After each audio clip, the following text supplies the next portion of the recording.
Rabbil alamin, nahmaduhu wa nasta'inuhu wa nastaghfiruh wa na'udzubillahi min syururi anfusina wa min sayyiati a'malina may yahdihillahu fala mudhillalah wa may yudlil fala hadiyalah. Asyhadu an la ilaha illallah wahdahu la syarikalah wa asyhadu anna Muhammadan abduhu wa rasuluhul ladzi la nabiyya wa la rasula ba'dah, amma ba'du. Bapak-bapak, ibu-ibu, para jamaah Muskaf 12 yang semoga dirahmati dan diberkahi Allah Subhanahu wa taala.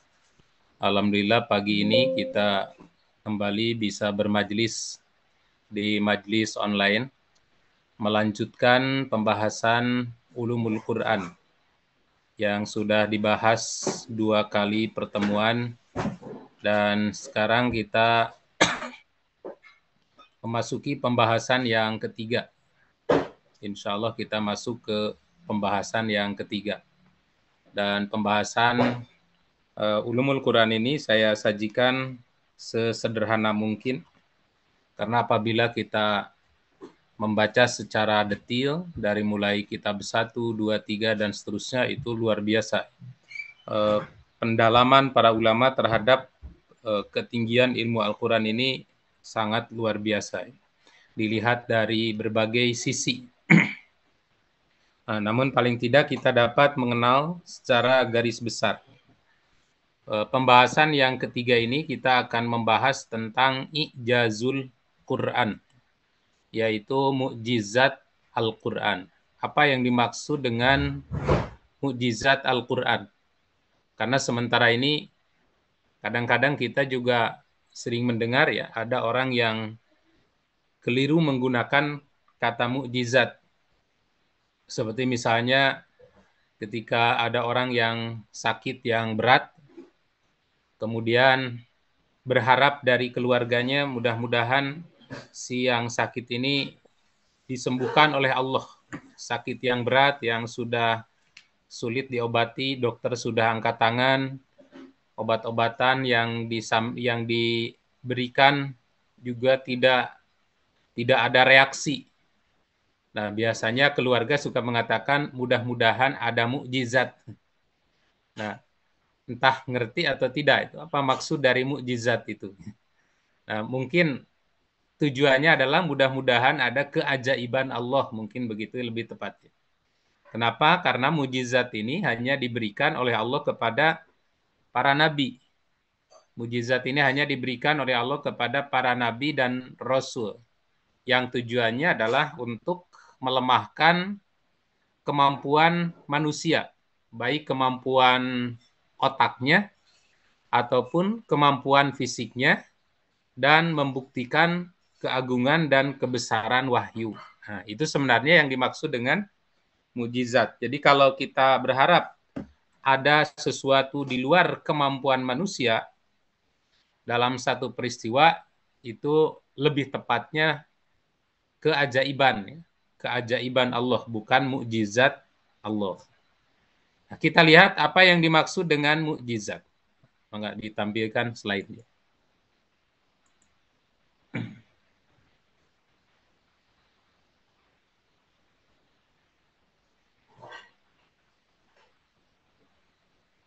Coba. Belum, Pak, belum kelihatan.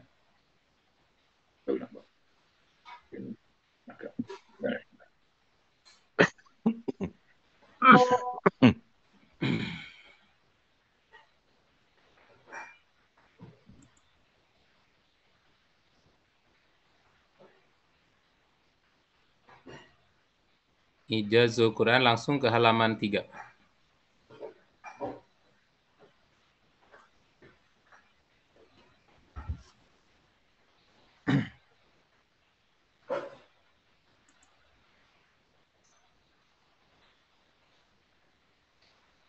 Belum nampak. Sudah. Belum kelihatan di layar saya, di slide-nya, Pak. Slide-nya. Sudah sharing ini di sini ada tulisannya. Saya stop dulu, saya ganti.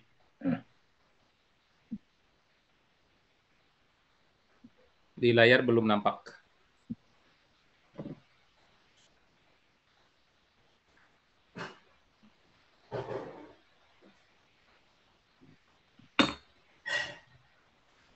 Sekarang bagaimana Ustaz? Masih flyernya. Nah, ini udah pindah. Ini. Satu lagi. Nah, apa yang dimaksud dengan i'jazul Quran? Jadi kalau kita baca di buku-buku aslinya, itu judulnya ditulis oleh para ulama dengan istilah i'jaz. I'jazul Quran, yang artinya mukjizat Al-Quran. Secara bahasa, i'jaz itu artinya masdar. I'jaz ini kata masdar atau kata sumber. A'jaja yu'jiju i'jazan, dari kata a'jazahu yang berarti menjadikan lemah atau tidak berkuasa. Saya mengutip pandangan dari seorang ulama bernama Syekh Muhammad Abdul Azmi Az-Zarqani di dalam kitab Manahilul Irfan fi Ulumil Quran. Beliau menjelaskan i'jazul Quran, kata i'jazul Quran adalah murakkabun idofi, murakkab idofi, pergabungan yang diidofatkan dari kata i'jaz dan Al-Quran. Maknahu, yang maknanya adalah bihasbi asli lughah. Maknanya menurut asal bahasa adalah isbatul Quran, membuktikan Al-Quran, menetapkan Al-Quran ajazal khalqi, dan membuktikan ketidakmampuan makhluk. Isbatul Quran, menetapkan Al-Quran, ajazul khalqi, melemahkan makhluk. Jadi meninggikan Al-Quran dan melemahkan makhluk, itu maksudnya. Menetapkan kehebatan Al-Quran dan melemahkan makhluk anil ityani bima tahaddahum bihi, dari mendatangkan apa-apa yang mereka ditantang oleh Al-Quran. Karena seperti kita tahu bahwa Al-Quran ini menantang terhadap orang-orang kafir untuk membuktikan kalau memang benar Al-Quran ini kalam Muhammad, bukan kalam Allah, ucapan Muhammad, bukan ucapan Allah. Kalau memang benar Quran ini adalah syair yang ditulis oleh Nabi Muhammad dan Nabi mempelajari dari para penyair masa lalu, bahkan ada yang lebih ekstrim lagi, tuduhannya disebut sihir, ya.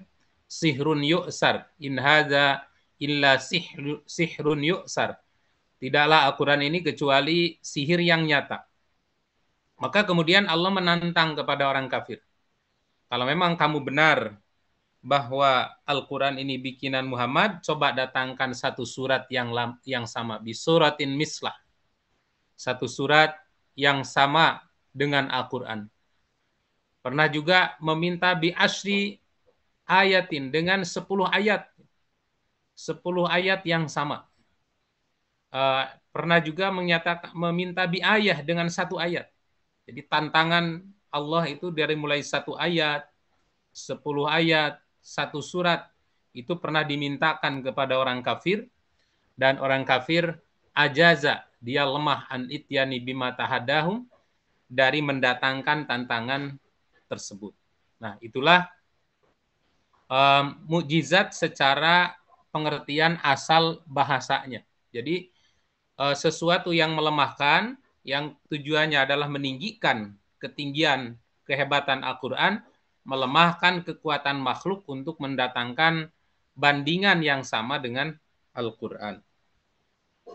Nah, kemudian maknanya, next.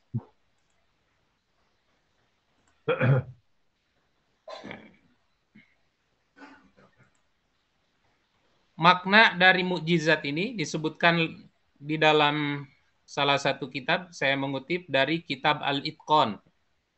Al-Itqan fi Ulumil Quran, yang ditulis oleh Al-Imam Jalaluddin As-Suyuti. Imam Jalaluddin As-Suyuti menyatakan dalam kitab Al-Itqan fi Ulumil Quran, juz 3 halaman 4, kata beliau, "I'lam, ketahuilah olehmu, annal mu'jizat, bahwa sesungguhnya mukjizat itu adalah amrun khariqun lil adah, satu perkara yang di luar kebiasaan. Jadi kejadian itu bukan kebiasaan manusia dan tidak pernah sebelumnya disaksikan manusia. Khariqun lil adat. Atau bisa menggunakan jamak khawarikun lil adat.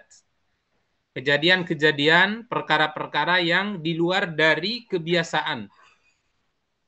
Makrunun bitahadi, dan disertai dengan tantangan. Jadi yang mendapatkan mukjizat itu hanya orang-orang yang dikehendaki oleh Allah di luar kebiasaan, makrunun bitahadi, dan disertai dengan tantangan. Artinya tantangan di sini tantangan terhadap orang-orang kafir. Salimun anil mu'aradah, dan selamat dari pertentangan. Jadi sifat mukjizat itu pertama khariqun lil adah, di luar kebiasaan, manusia biasa tidak mungkin melakukan perkara tersebut ya. Walaupun sekarang banyak kepercayaan manusia ya, mempercayai manusia bisa jalan di laut, ya, bisa terbang. Ada lagi kepercayaan sekarang manusia itu katanya ada seorang kiai yang biasa sholat Jumatnya ke Mekah. Jadi karena kiai itu nggak pernah kelihatan di masjid, lalu kemudian diyakini oleh para pengikutnya kemana kiai itu tadi ada, sekarang kok nggak ada. Keyakinan sebagian orang katanya sholat Jumat di Mekah, karena punya jalur khusus dari rumahnya untuk menuju Mekah. Nah sebetulnya ini kalau dialamatkan kepada manusia itu termasuk takhoyul ya, itu tidak mungkin. Nah, karena mukjizat itu perkara yang khariqun lil adah, di luar dari kebiasaan itu oleh Allah diberikan kepada para nabi. Makrunun bitahadi, disertai dengan tantangan. Allah menantang kepada orang-orang kafir, ayo buktikan kalau memang Anda benar. Salimun adil mu'aradah, selamat dari pertentangan. Nah, Al-Qur'an ini termasuk mukjizat yang selamat dari pertentangan. Baik pertentangan dengan kitab-kitab masa lalu, ataupun pertentangan dengan ayat Quran itu sendiri. Jadi mukjizat Quran ini selamat dari pertentangan. Tidak ada pertentangan dengan kitab masa lalu. Justru Al-Quran ini menjadi pembenar, penguat dari kitab-kitab masa lalu. Seperti misalnya dapat dibaca diantaranya penjelasan Allah dalam surat Al-Ma'idah ayat 48. A'udzubillahi minasyaitonirrajim. Wa anzalna, dan kami telah menurunkan ilaika kepadamu Muhammad al-kitaba, Al-Qur'an, bil haqqi, dengan membawa kebenaran, musaddiqan, yang membenarkan, lima baina yadaihi minal kitab, apa yang sebelumnya yaitu dari kitab-kitab yang diturunkan sebelumnya, wa muhaiminan, dan ini sebagai batu ujian alaihi, terhadap kitab-kitab yang lain itu. Jadi Quran ini membenarkan kitab masa lalu dan juga sebagai ujian terhadap kitab-kitab yang lain. Maksudnya orang yang sudah meyakini kitab Taurat, kitab Injil, kitab Zabur, dan kitab-kitab yang lain, apakah percaya dengan adanya penyempurnaan dari kitab Samawi ini. Dan isinya kalau kita lihat ya, tidak ada pertentangan dengan kitab masa lalu. Yang ada itu hanya Allah Subhanahu wa taala memberlakukan apa yang disebut dengan nasikh mansukh. Nanti kita akan bahas juga secara khusus bab tentang nasikh mansukh. Dan metode nasikh mansukh ini beragam. Ada yang memang dihapus total, secara total hukumnya, syariatnya dihapus oleh Allah. Ada yang dihapus, ada yang dihapus hukumnya, pelaksanaannya, kemudian ayatnya masih tetap berlaku, masih tetap tampil, tapi pelaksanaannya, pengamalannya tidak. Seperti misalnya ayat yang menjelaskan tentang bahwa zaman dulu syarat taubat itu harus bunuh diri. Nah, itu ayatnya ada, tetapi pelaksanaannya tidak boleh. Itu hanya sebuah informasi. Kemudian ada yang dihapus sebagian hukum, diberlakukan sebagian hukum lain, artinya hanya dihapus setengah hukum, dari tadinya wajib menjadi sunnah. Kemudian ada yang tetap diberlakukan seperti hukum semula. Jadi beragam sekali Allah dalam menyempurnakan Al-Quran ini.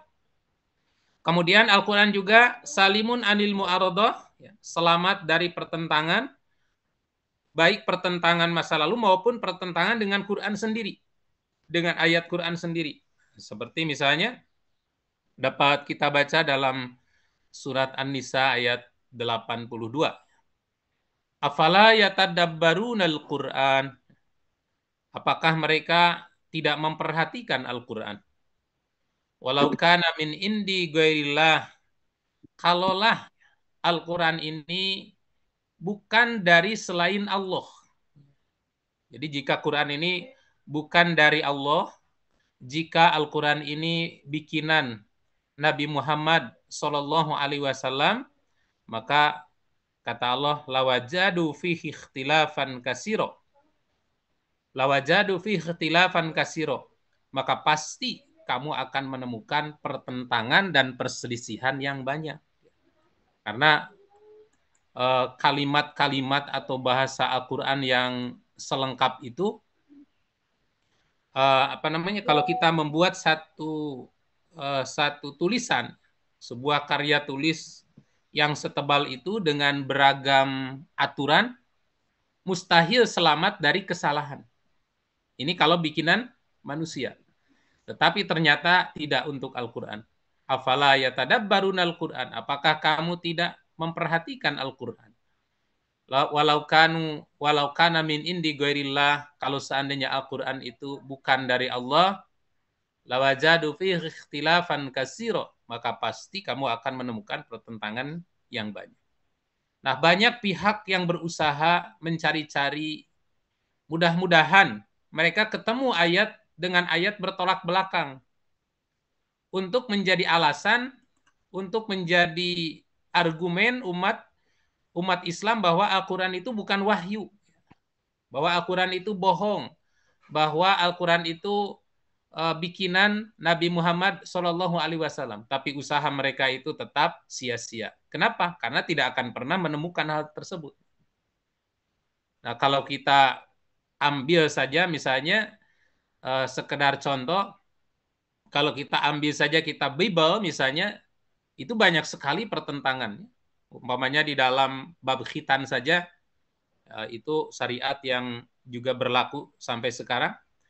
Di dalam Injil Lukas itu pasal 2 ayat 21 disebutkan apabila genap 8 hari ia bersunat lalu diberi nama Yesus.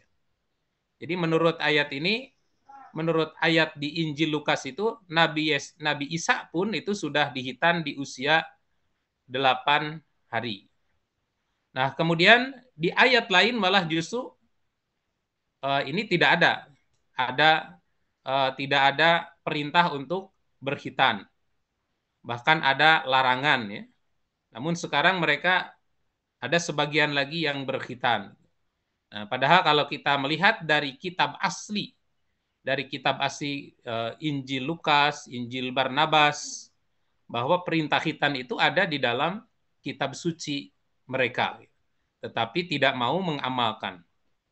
Kemudian banyak lagi ya, pertentangan-pertentangan antara ayat dengan ayat di dalam kitab-kitab yang sekarang diyakini oleh sebagian kaum Kristiani dengan kitab Perjanjian Lama dan Perjanjian Baru. Dan mereka juga berusaha untuk mencari pertentangan Al-Quran ini. Tetapi sampai hari ini mereka tidak akan menemukan. Dan tidak pernah, dan dijamin oleh Allah tidak akan ada pertentangan. Kenapa? Karena Al-Quran ini bukan bikinan Nabi Muhammad. Dan Al-Quran ini dijaga oleh Allah. Inna nahnu nazzalna dzikra wa inna lahu lahafidun. Aku yang menurunkan Quran, aku yang menjaga sampai hari kiamat. Bagaimana cara menjaganya? Cara menjaganya adalah dengan mengutus setiap generasi, setiap masa, generasi-generasi penghafal Al-Quran. Nah, sementara para penghafal kitab lain seperti Injil ya, atau Perjanjian Lama, Perjanjian Baru yang berlaku sekarang itu tidak ada. Tidak ada yang hafal katanya. Malah yang hafal itu seorang ulama muslim, cendekiawan muslim justru yang hafal isi dari kitab Perjanjian Lama, Perjanjian Baru, walaupun tidak persis, tidak persis secara 100% hafalannya. Justru yang berhasil menghafalnya itu orang-orang Islam. Nah, kenapa Quran ini begitu sempurna, terjaga keasliannya ya, dari mulai diturunkan oleh Allah sampai sekarang. Kita tahu bahwa Quran itu turun dengan menggunakan bahasa Arab. Dan sekarang pun kita mendapati Al-Quran itu masih dalam bahasa Arab. Nah, ini karena janji Allah, Quran itu akan terjaga terus. Beda dengan kitab lain, sekarang kitab aslinya sudah menghilang, sudah diganti dengan berbagai versi. Ada bahasa Inggris, ada bahasa Arab, ada bahasa Indonesia, bahkan ada lagi Injil bahasa Sunda untuk membidik orang-orang Sunda. Dan ini tentu saja dengan dialih bahasakan kepada bahasa lain, lalu menghapus bahasa aslinya, ini akan semakin membuka peluang untuk terjadi distorsi. Semakin membuka peluang untuk terjadi perubahan-perubahan. Dan setiap perubahan yang terjadi itu akan semakin menjauhkan dari hakikat makna yang dimaksud oleh kitab suci tersebut. Nah, tetapi Al-Quran itu tidak demikian. Next.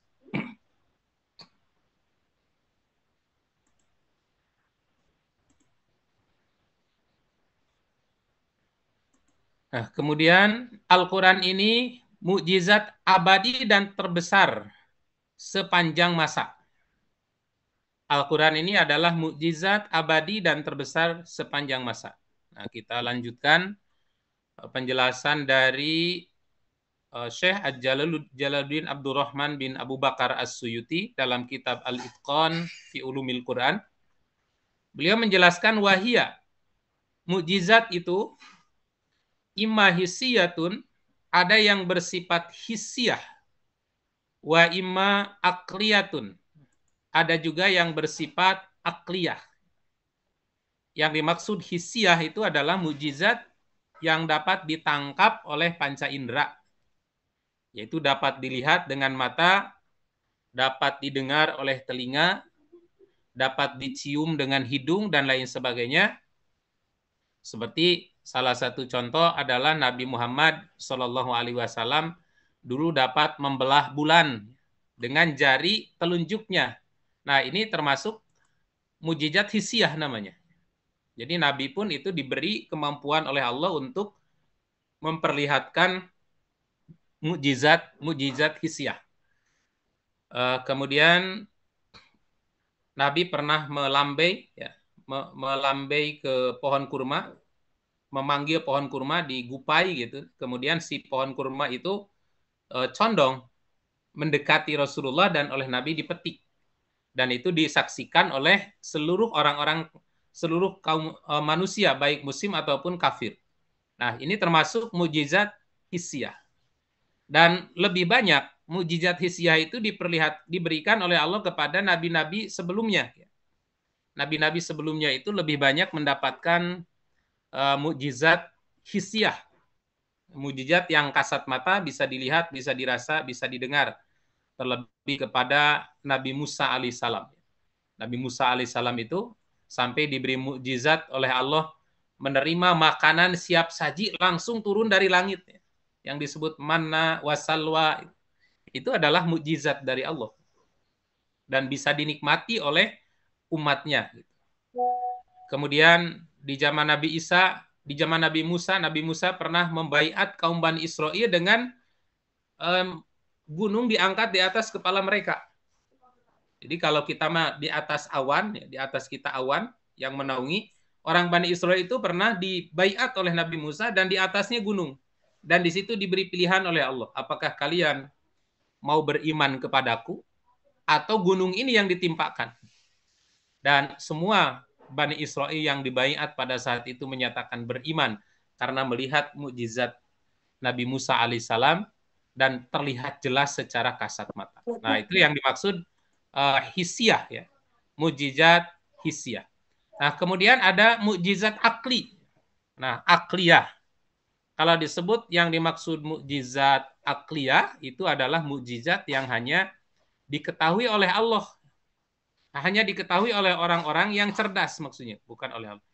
Mukjizat akliyah yang Allah turunkan kepada para nabi, kepada Nabi Muhammad khususnya, itu bersifat maknawi, yaitu mukjizat yang hanya dapat diketahui oleh orang-orang yang menggunakan kecerdasan akalnya. Dan inilah seperti mukjizat Al-Quran itu. Al-Quran ini mukjizat dari Allah Subhanahu wa Ta'ala, dan kemukjizatan Al-Quran ini hanya bisa diketahui oleh orang-orang yang menggunakan kecerdasan akal. Orang yang tidak menggunakan kecerdasan akal tidak mungkin dia bisa memahami keluhuran, ketinggian mukjizat Al-Quran. Wa aksaru mukjizati Bani Israel kanat hisiyatan. Dan sebagian besar atau paling besar mukjizat yang Allah berikan kepada Bani Israel adalah mukjizat hisiyah. Mukjizat yang sifatnya kasat mata. Kenapa? Libiladatihim wa qillati basirotihim. Karena negeri mereka dan sedikit wawasan mereka. Jadi disebut qillati basiroh. Kecil sekali kecerdasannya. Wawasannya itu sedikit. Makanya oleh Allah Subhanahu wa Ta'ala, mereka itu tidak begitu banyak diajak mikir ya. Orang Bani Israel itu nggak begitu banyak diajak mikir. Untuk supaya beriman kepada Nabi Musa itu langsung diperlihatkan mujizat-mujizat yang sifatnya hisi. Laut dibelah. Kemudian Nabi Musa bisa mengalahkan kaum yang menjajah Israel, yang menjajah Palestina. Kemudian air berubah menjadi darah. Terus ada orang yang buta disembuhkan oleh Nabi Musa. Ada orang yang punya penyakit kusta disembuhkan oleh Nabi Musa. Orang yang mati dihidupkan lagi. Kemudian Allah Subhanahu wa Ta'ala menurunkan makanan tadi mana dan salwa. Kemudian lagi Allah memperlihatkan mukjizatnya dengan merubah tongkat Nabi Musa menjadi ular. Nah, itu semuanya kasat mata. Nah, sehingga dengan mukjizat kasat mata ini tidak perlu banyak berpikir. Orang pun akan langsung menerima karena hal itu pasti di luar kemampuan kebanyakan manusia. Wa aksaru mukjizati hadhil ummah aqliyatun.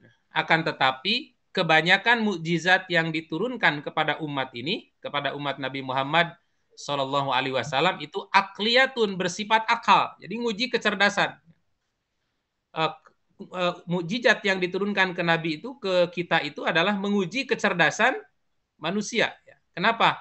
Lifarti dakaihim wa kamali af'alihim. Karena kecerdasannya, kecerdasan mereka dan ketinggian kesempurnaan pemahaman mereka. Jadi alhamdulillah oleh Allah Subhanahu wa Ta'ala, kita umat Nabi Muhammad Sallallahu Alaihi Wasallam itu dipandang umat yang cerdas, dipandang umat yang cerdas sehingga mampu untuk menerima mujizat secara akal. Nah, oleh karena itu wali ana hadis syariah, oleh karena itu syariat ini, yaitu syariat Islam yang dibawa oleh Nabi melalui Al-Quran dan Al-Hadis, baqiyat lama kanat baqiyatan ala sofahati dahri ila yaumil qiyamah. Oleh karena itu syariat Islam itu akan tetap ada di lembaran-lembaran sepanjang masa hingga hari kiamat. Khussat bil mu'jizatil aqliyatil baqiyah, maka dikhususkan mukjizat akal, akliyah yang kekal, diaraha dawul basair, agar dapat dilihat oleh orang-orang yang mempunyai wawasan.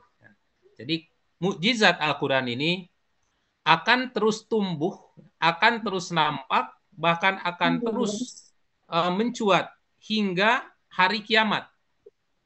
Semakin tinggi kecerdasan seseorang, semakin maju ilmu pengetahuan dan teknologi, ya seperti sekarang kan. Ya, sekarang itu berada di masa langkah raksasa dalam kemajuan ilmu pengetahuan dan teknologi. Nah, semakin maju ilmu pengetahuan manusia, semakin maju teknologi manusia, maka akan semakin nampak mukjizat Al-Quran ini. Berbeda dengan masa-masa lalu ya. Di zaman Nabi Muhammad SAW mungkin bukan mungkin, memang kenyataannya seperti itu. Mukjizat-mukjizat ilmiah ya, yang sekarang banyak ditemukan oleh manusia itu belum bisa dibuktikan secara ilmu. Nah, sekarang semakin cerdas manusia dalam ilmu pengetahuan, mereka melakukan pengkajian, melakukan penelitian, itu luar biasa, semakin nampak. Bagaimana Allah berbicara laut, ya, bagaimana Allah berbicara ruang angkasa, bagaimana Allah berbicara tentang hal-hal yang terjadi di muka bumi ini, termasuk binatang-binatang yang kecil-kecil, itu banyak diteliti oleh manusia, dikaji, dibuktikan, dan ini luar biasa, ya, sebuah sistem alam yang sangat luar biasa. Nah, inilah keistimewaan mukjizat Al-Quran jika dibanding dengan mukjizat di masa lalu. Next.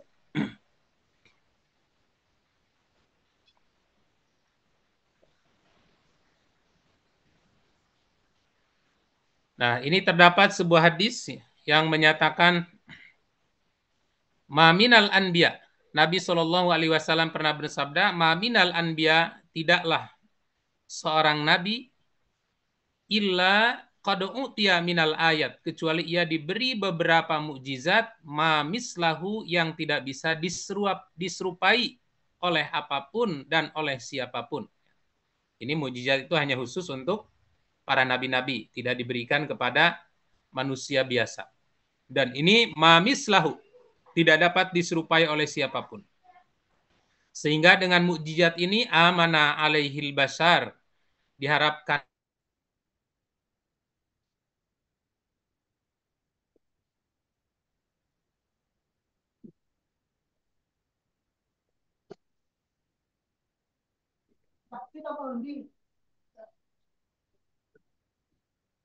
yaumul kiamah. Maka aku berharap aku menjadi manusia paling banyak pengikutnya di hari kiamat. Kenapa? Karena mukjizatnya itu kekal langgeng sampai hari kiamat. Beda dengan mukjizat masa lalu. Mukjizat masa lalu hilang bersamaan dengan hilangnya para nabi, bersamaan dengan wafatnya nabi. Kenapa? Karena lebih banyak yang sifatnya hisiah, yang kasat mata.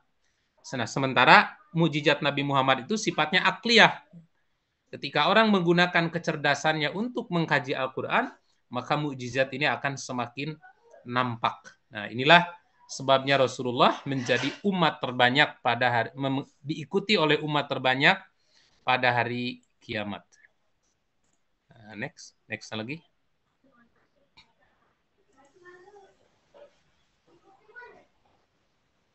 Ketinggian mukjizat, ya. Ketinggian mukjizat Al-Quran. Mohon maaf Pak, masih ngisi Zoom ya. Assalamualaikum. Waalaikumsalam. Sedang ngisi Zoom Pak, mohon maaf nanti telepon lagi. Ya.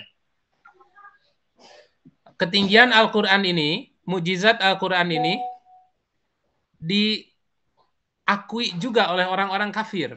Nah, sebetulnya orang kafir itu mengakui kebenaran Al-Quran ini.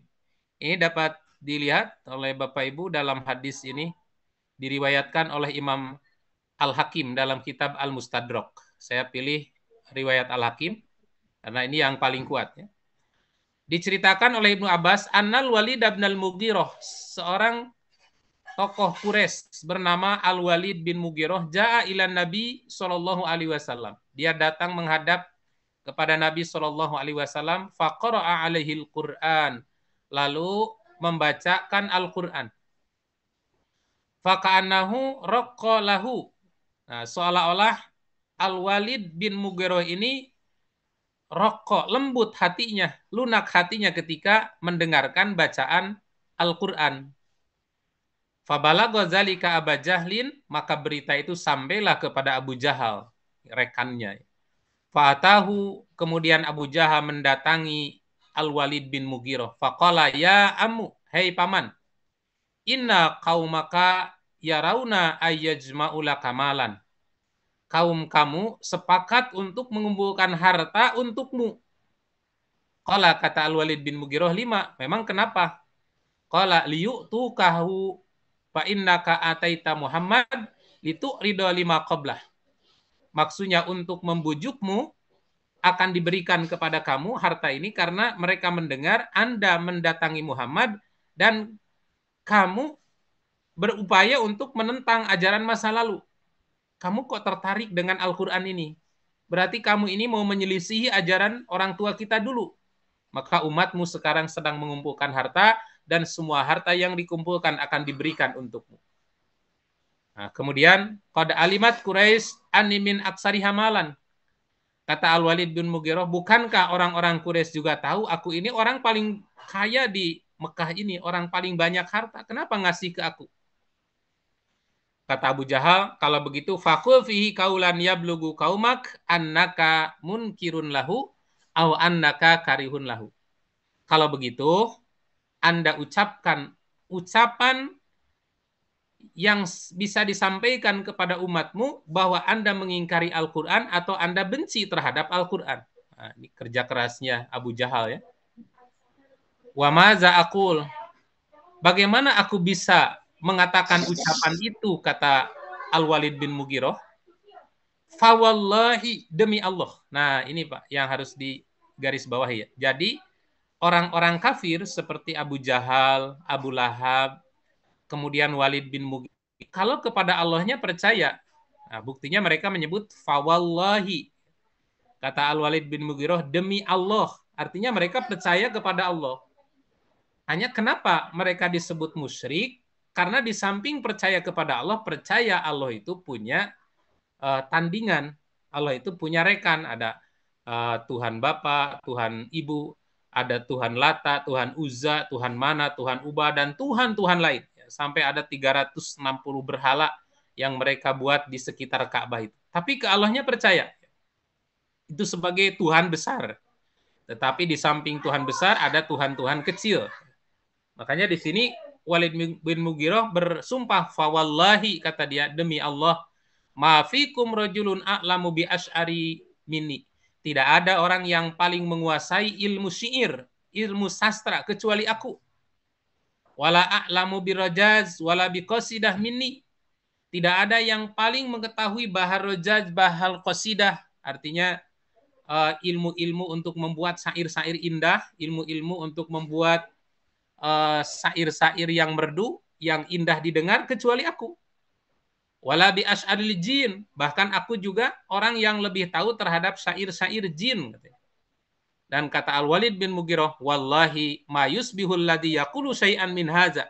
Demi Allah, tidak ada ucapan yang mirip dengan Al-Quran ini. Al-Quran ini lebih indah. Wallahi, kata Walid bin Mughirah, demi Allah, inna liqaulihi alladzi yaqulu halawah. Kalimat-kalimat Quran ini bahasanya sangat manis. Wa inna lahu latalawah. Dan kalimat-kalimat indah Al-Quran ini keindahannya tiada tara. Nah, ini ungkapan pengakuan jujur dari seorang kafir. Quran itu adalah bahasanya sangat indah, manis, dan keindahannya tiada tara. Wa innahu lamusmirun a'lahu mughaddiqun asfalah. Dan sesungguhnya ucapan yang dikatakan oleh Muhammad itu benar-benar terkandung keindahan yang tiada tara. Dan sesungguhnya ucapan itu benar-benar dapat menghancurkan, mengalahkan semua yang di bawahnya. Wa innahu la ya'lu ma yu'la wa innahu la yahtimu ma tahta. Quran lebih tinggi, tidak ada yang meninggi, tidak ada yang melebihi Quran, dan Quran bisa menghancurkan semua karya-karya syair di bawahnya. Nah, ini pengakuan jujur dari orang munafik. Qala, kemudian Abu Jahal berkata, la yardo anka qaumuk hatta taqula fi. Tapi kaummu tidak akan ridho sehingga kamu mengucapkan ucapan yang menentang Muhammad, yang menunjukkan bahwa kamu benci terhadap Quran, kamu mengingkari Quran. Apa kata Walid bin Mughirah? Fada'ani hatta afkir. Nah, kalau begitu biarkan aku berpikir dulu, katanya. Falamma faqara, kemudian setelah lama berpikir, qala Walid bin Mughirah berkata, hada sihrun yu'sar ya'saruhu min ghairihi. Nah, kalau begitu kita katakan saja Quran ini adalah sebuah tulisan sihir di mana Nabi, di mana Muhammad, kata mereka, di mana Muhammad itu belajar sihir dari tukang-tukang sihir masa lalu. Maka kemudian turunlah surat Al-Muddatsir ya. Zarni waman khalaqtu wahida dan seterusnya. Kata Allah, biarkan aku yang akan bertindak terhadap orang yang aku ciptakan sendiri. Maksudnya dulu dia diciptakan dalam keadaan miskin, lahir tidak bawa apa-apa, tidak bawa harta, tidak bawa uang, tidak bawa keluarga, tidak bawa apapun. Kemudian setelah lahir diberi harta kekayaan, diberi kenikmatan, diberi istri, diberi keluarga, diberi kekuasaan, diberi popularitas, dan tiba-tiba menyatakan bahwa Quran ini adalah sihir. Biarkan aku yang akan bertindak terhadap mereka. Nah, apa yang bisa diambil dari kisah ini?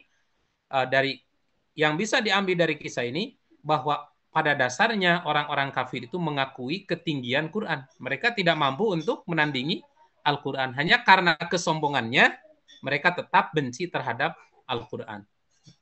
Next.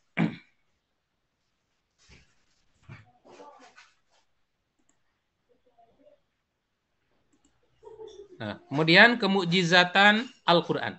Nah, ini kalau kita baca ya di kitab aslinya sangat banyak sekali kemukjizatan Al-Quran ini, tapi saya pilih beberapa saja yang untuk sekedar memahami secara garis besar.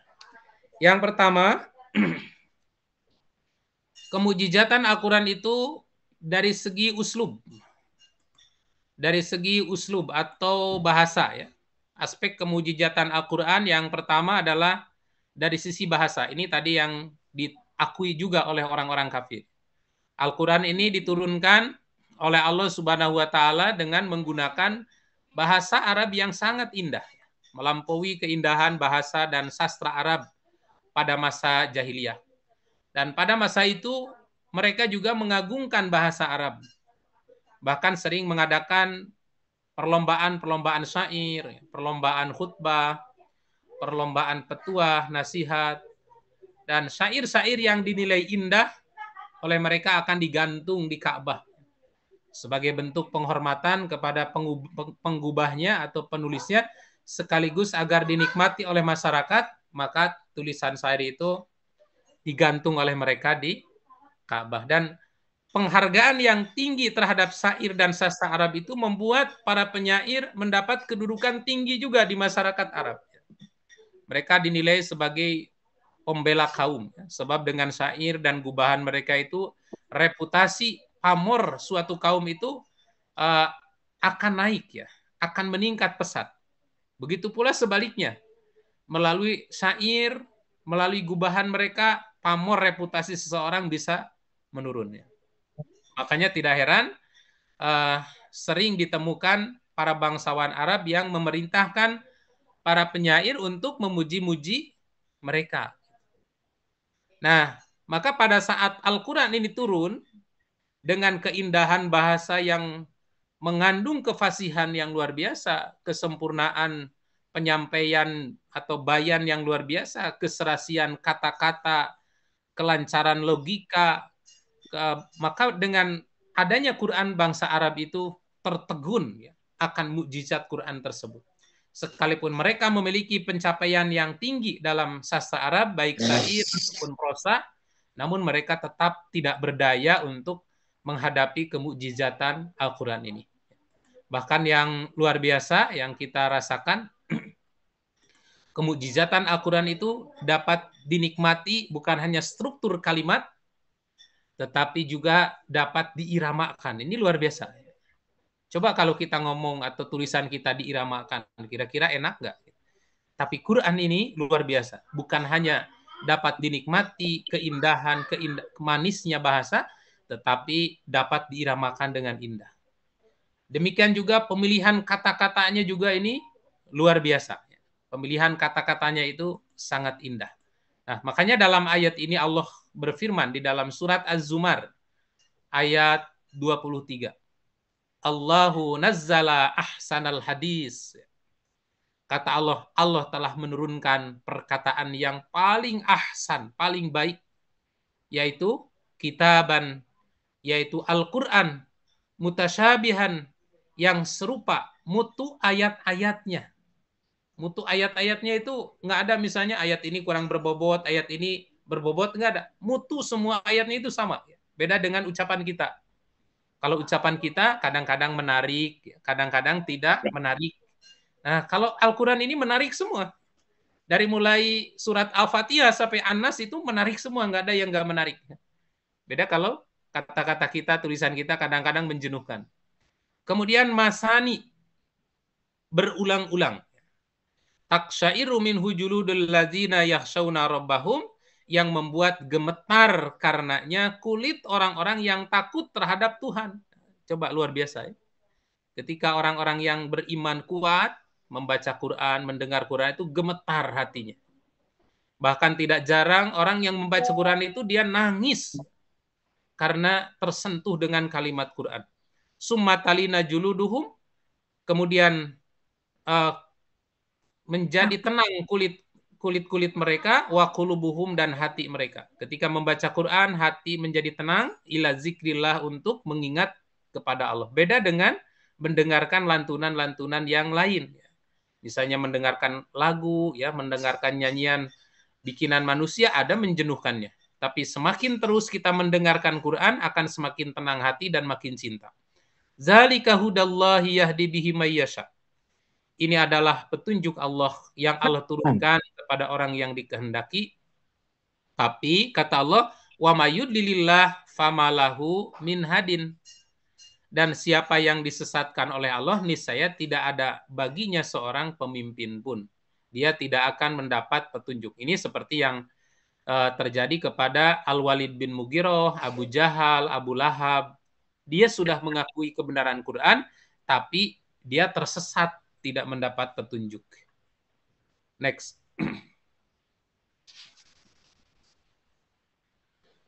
Kemudian kemujizatan lainnya, kita dapat melihat kemujizatan Al-Quran itu dari sisi ilmiah. Dari sisi mujizat ilmiah yang bisa dibuktikan sekarang. Sekarang bisa dibuktikan kemujizatan Al-Quran ini. Kemujizatan Al-Quran itu nampak di banyak ayat. Nah, seperti misalnya kita ambil contoh proses penciptaan manusia. Proses penciptaan manusia. Al-Quran menjelaskan secara rinci tentang proses penciptaan manusia. Ini terdapat di antaranya di dalam surat Al-Mu'minun ayat 12 sampai 14. Dan ayat ini yang membuat tersentuh seorang profesor ahli embriologi dari Amerika bernama Keith Moore. Dia menyatakan bahwa saya bertahun-tahun meneliti embriologi, ya, meneliti bagaimana proses penciptaan manusia itu dari mulai dia menjadi sperma, ya, dari mulai berproses menjadi sperma di dalam tubuh manusia, kemudian terjadi pembuahan, setelah itu terjadi nempel di dinding rahim, lalu kemudian berubah menjadi segumpal darah, setelah itu menjadi segumpal daging, kemudian terbentuk rangka-rangka tulang, setelah itu dibungkus lagi dengan daging, lalu kemudian hidup dan lahir. Kata Profesor Dr. Keith Moore, bertahun-tahun saya meneliti tentang embriologi ini, dan ditemukan ternyata jauh sebelum penelitian ini berhasil ditemukan, di Quran sudah ada. Nah, ini di surat ini, di surat Al-Mu'minun ayat 12-14. Allah berfirman, a'udzubillahi minasyaitonirrajim. Walaqad khalaqnal insan. Dan sesungguhnya kami telah menciptakan manusia min sulalatin min tin, dari saripati yang berasal dari tanah. Jadi semua kita itu lahir tercipta dari sari tanah itu. Kita makan buah, kita makan sayur-sayuran, kemudian setelah itu cerna oleh tubuh, sebagian jadi darah, sebagian jadi kotoran, sebagian jadi sperma, dan ini menjadi bahan kita. Sekalipun kita makan daging sapi, daging ayam, sapi, ayam makan dari apa? Dari rumput. Rumput dari mana? Dari tanah juga. Kita makan ikan. Ikan dari mana? Dari air. Tapi makanannya dari tanah juga. Dari cacing-cacing itu. Itu dari rumput-rumput. Jadi kita semua dari tanah. Summa ja'alnahu nutfah. Setelah itu dimakan manusia menjadi sperma. Fi qararin makin, Allah simpan di tempat yang kokoh, yaitu di dalam rahim. Rahim itu sebuah tempat yang paling aman, tempat yang paling kokoh untuk penciptaan manusia. Summa khalaqna nutfah, lalu Allah menciptakan nutfah itu menjadi alaqah, sesuatu yang nempel, dan persis nempelnya itu seperti lintah katanya, Pak. Jadi kecil asalnya, nyedot darah ibunya, kemudian menjadi besar. 1 titik jadi 3 kilo, jadi 4 kilo. Faholakna ala kota mudgoh, setelah itu menjadi mudgoh. Faholaknal mudgoh idoma, mudgoh itu segumpal darah. Setelah mudgoh lalu menjadi izom. Izom itu artinya terbentuk rangka-rangka. Jadi unsur tulang lebih dulu terbentuk daripada daging yang lain. Nah, setelah itu fakasaunal izoma lahma, lalu dibungkus tulang itu dengan daging. Summa ansya'nahu khalqan akhar, setelah dibungkus daging sempurna, keluar kepala, mata, tangan semua sempurna. Summa khalaqnahu khalqan akhar, lalu Allah menciptakan makhluk lain, disitulah proses peniupan ruh. Fatabarakallahu ahsanul khaliqin. Maha berkah Allah yang menciptakan dengan sebaik-baik penciptaan. Nah, ini bisa dibuktikan. Apakah benar ayat ini? Silahkan buktikan. Dan ini sudah dibuktikan oleh seorang profesor embriologi. Nah, ini bukti kemujizatan ilmiah. Dan masih banyak ya ilmiah lain. Next.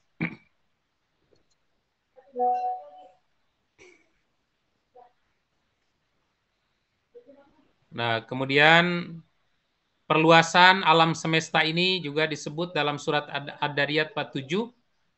Allah menyebutkan bahwa Allah meluaskan langit, dan ini sejalan dengan teori ekspansi alam semesta yang dikemukakan oleh para astronom modern. Padahal konsep ini baru dikenal di abad ke-20. Allah berfirman, was-samaa banaha biaidin wa inna lamusiun. Dan kami bangun dengan kekuasaan kami, dan kami benar-benar meluaskannya. Allah luaskan alam semesta ini. Termasuk juga Allah meluaskan alam, ya, meluaskan bumi ini. Ini dapat dilihat bagaimana proses penciptaan alam semesta, dan bisa diteliti sampai sekarang, dan ini menunjukkan kebenaran firman Allah di dalam Al-Quran. Kemudian next. Fungsi gunung. Quran juga menyebutkan untuk apa Allah menciptakan gunung. Allah mengatakan gunung itu sebagai pasak bumi, berfungsi sebagai pasak, dan ini sesuai dengan temuan geologi modern, bahwa gunung ini memiliki akar yang dalam dan berfungsi sebagai penstabil kerak bumi, yang dulu disampaikan pertama kali oleh Allah kepada para malaikat, diwahyukan kepada Nabi. Ya Rob, untuk apa gunung ini diciptakan? Kata Allah, gunung ini untuk diciptakan menyeimbangkan bumi. Karena apa? Karena pada saat Allah menciptakan bumi, dan bumi ini bergoyang seperti daging yang diturunkan dari tulang katanya. Bergoyang, tidak seimbang. Kemudian Allah menciptakan gunung. Sampai setelah gunung tercipta, maka bumi ini menjadi kokoh. Dan kemudian itu membuat kagum para malaikat. Sehingga malaikat bertanya, ya Rob, ada nggak makhluk yang lebih hebat dari gunung? Kata Allah, ada. Apa? Besi. Dengan besi gunung bisa dibongkar. Seperti sekarang ya, dibekok, dibongkar jadi pertambangan. Kemudian malaikat bertanya lagi, ada nggak yang lebih hebat dari besi? Ada. Apa? Api. Dengan besi, dengan api, besi pun bisa cair. Lalu malaikat nanya lagi, ada nggak yang lebih hebat dari api? Ada. Air. Dengan air, api bisa padam. Terus malaikat nanya lagi, ada nggak yang lebih hebat dari air? Ada. Angin. Dengan angin, air pun bisa terhempas. Lalu kemudian Malaikat nanya, ada nggak yang lebih hebat dari angin? Ada. Siapa? Orang yang sodakoh dengan tangan kanan, tidak diketahui oleh tangan kiri. Artinya sodakoh yang disembunyikan. Apa kehebatannya? Bukan hanya memadamkan api dunia, tapi memadamkan api neraka, katanya. Nah, ini pelajaran yang luar biasa ya. Kalau sodakoh, kita itu harus punya amal sodakoh yang tidak diketahui banyak orang, sekalipun oleh keluarga dekat kita sendiri. Karena keutamaannya ini sangat luar biasa. Yang kecenderungan sekarang kan kalau sodako itu harus dipublikasi. Nah, gunung sebagai pasak bumi disampaikan di banyak ayat, diantaranya surat An-Naba. Allah berfirman, Alam naj'alil ardo mihada, bukankah kami telah menjadikan bumi itu sebagai hamparan, wajibala autada, gunung-gunungnya sebagai pasak. Dan ternyata ini betul, ya. Seperti kata para pakar geologi, jadi yang nampak misalnya seperti kuku ini, yang nampak di permukaannya ini hanya berapa persennya, ke bawahnya itu menghunjam sangat dalam. Karena bumi itu adalah paku alam, paku bumi, pasak bumi. Dan ini dikemukakan diantaranya dalam sebuah buku karya Profesor Dr. Zaglun Nazar. Beliau seorang cendekiawan Mesir dan guru besar di bidang geologi, dalam kitab Al-Ijazul Ilmi fil Quran. Nah, silakan Bapak Ibu boleh beli, ada 2 bukunya itu. Ada Al-Ijazul Ilmi fil Hadis, ada Al-Ijazul Ilmi fil Quran.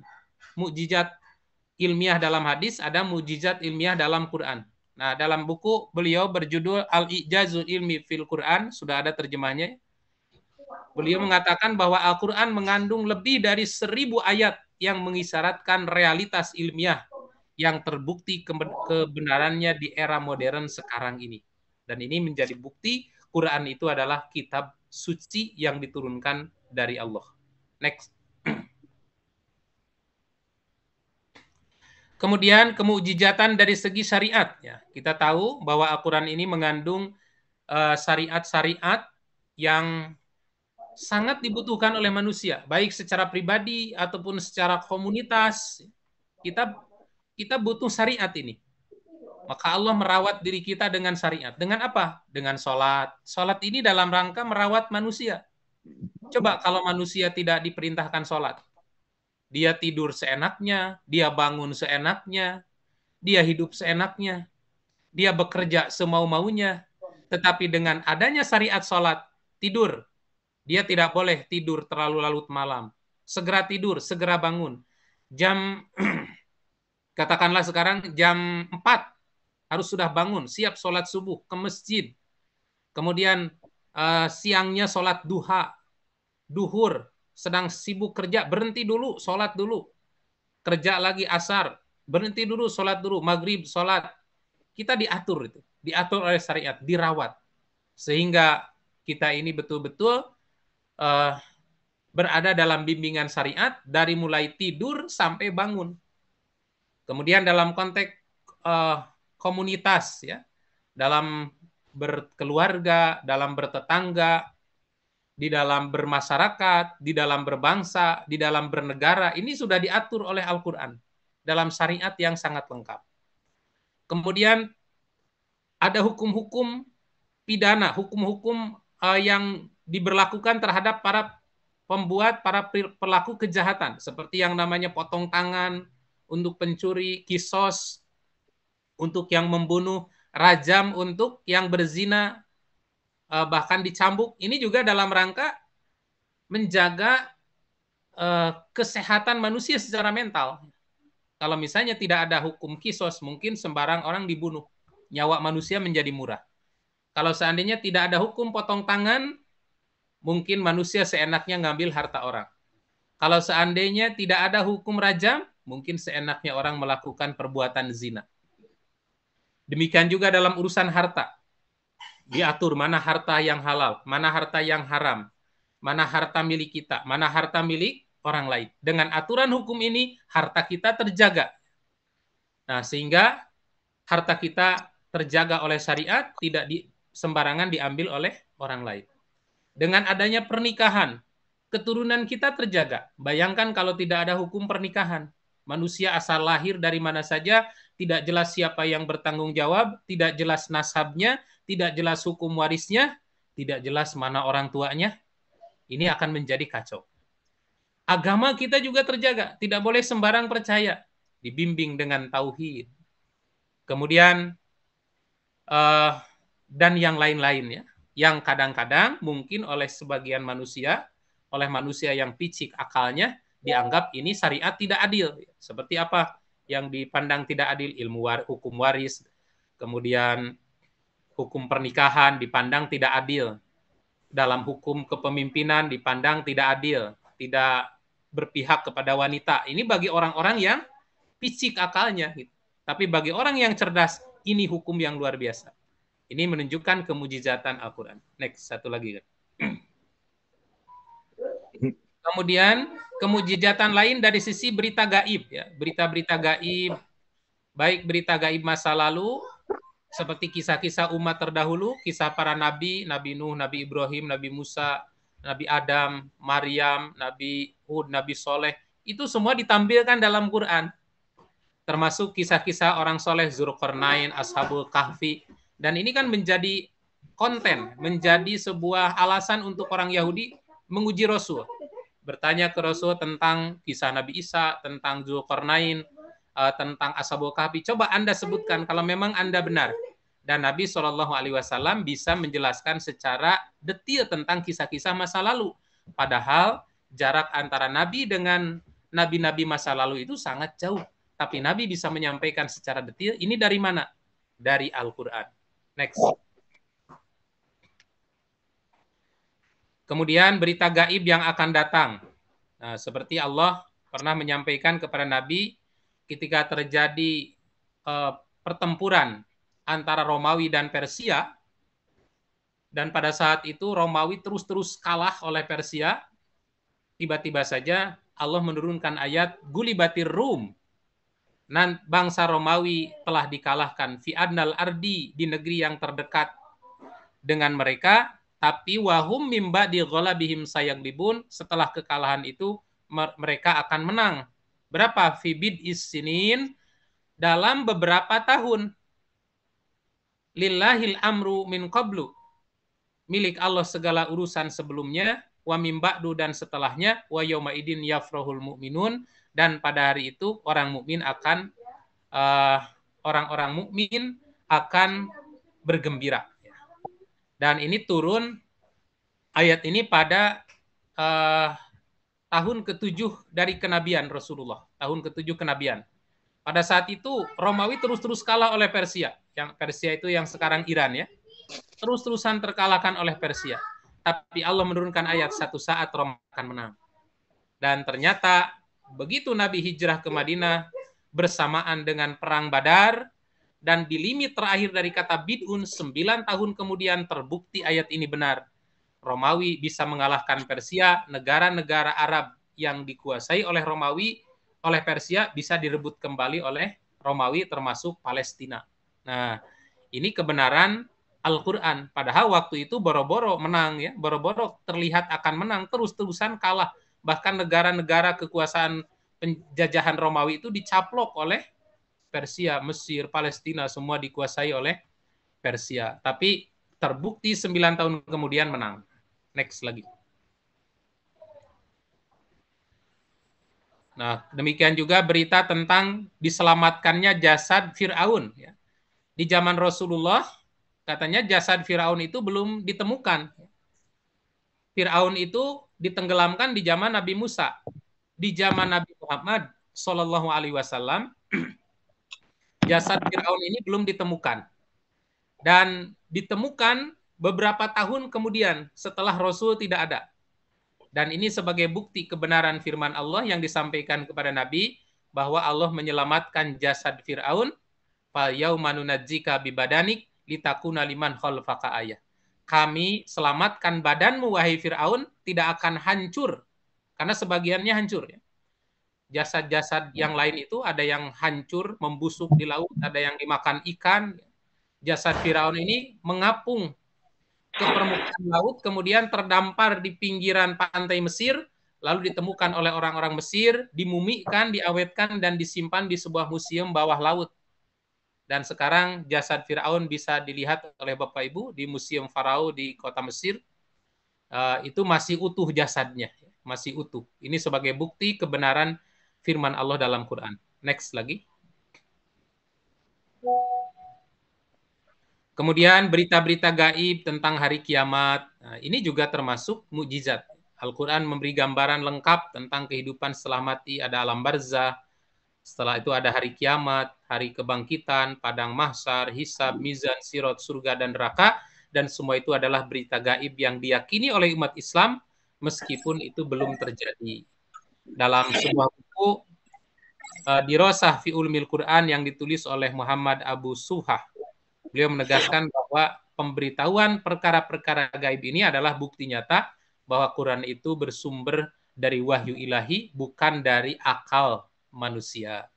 Nah, Bapak Ibu yang saya hormati, itulah barangkali sedikit ya yang dapat saya sampaikan dari banyak penjelasan ulama yang sangat luas terkait dengan mukjizat Al-Quran. Ya, mudah-mudahan kita semakin kuat, semakin yakin dan semakin kuat terhadap kebenaran Al-Quran ini. Saya kira itu yang bisa disampaikan. Apabila masih ada pertanyaan, ini masih ada waktu yang tersisa sekitar setengah jam lagi. Saya persilahkan. Baik, untuk pertanyaan atau tanya jawab disilahkan jemaah yang mau bertanya langsung mic boleh. Pak Yusuf barangkali, Pak Yusuf di sana mau tanya. Ya, terima kasih Mas Heng, Pak Ustadz, terima kasih. Alhamdulillahirobbilalamin. Ini apa namanya penjelasannya semakin meneguhkan kembali, merefresh kembali. Terima kasih. Saya hanya ingin sharing aja, Pak Ustadz. Saya ingin sharing. Beberapa hari yang lalu saya ngelihat di YouTube itu ada pembahasan tentang Quran oleh Nurman Ali Khan ya, yang terkenal itu, yang dari Amerika, yang kebangsaan Pakistan. Ini hal yang menarik, Pak Ustadz. Beliau menyampaikan, ini ada hubungannya dengan sampaikan Pak Ustadz.